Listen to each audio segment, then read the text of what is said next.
กำลังเมียนใบมันนี่บักน้อย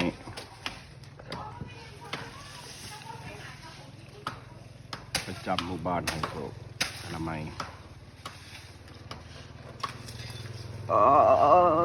ที่ลงไปตัวนั้นบิ้วเยอะเอาลงข้างใน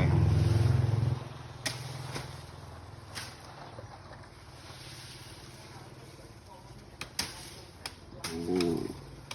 ยางเถื่อระยานมันเอาขึ้นลงนะมันดิ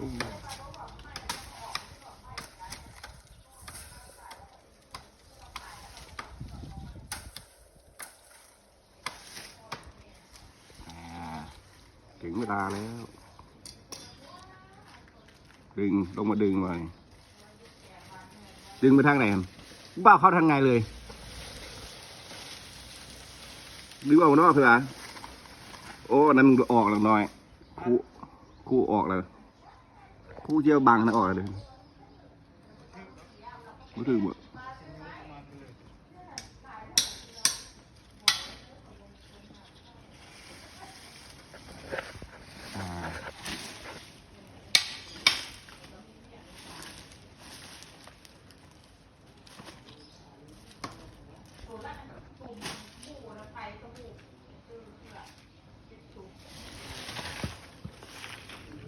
นี่เมียนทานเสริมสวยค่าเวลาปะนี่เสริมสวยตอนหน้าบ้านนี่มีบรรทุกย่างเลยทานเสริมสวย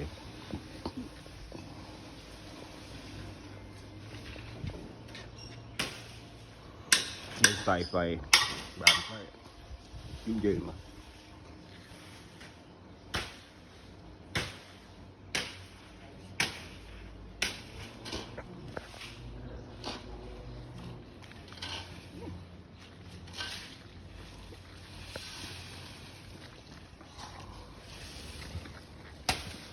พอดเวลาแล้วป่ะฮัน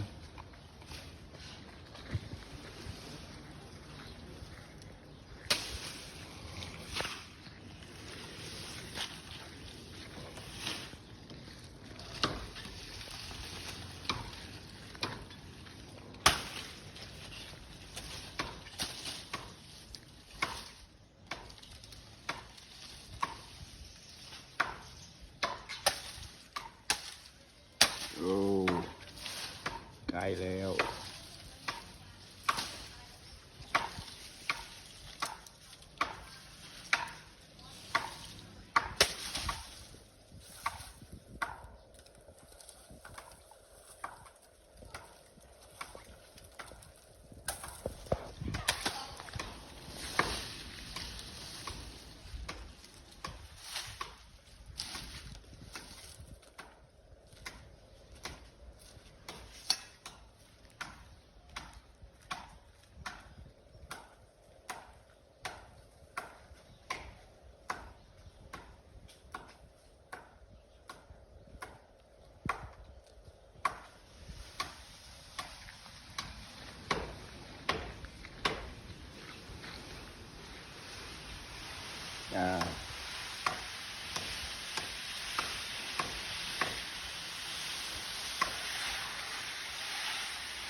ตัวนี้600,000 กีบนี่ค่าทำเงินพร้อมโอ้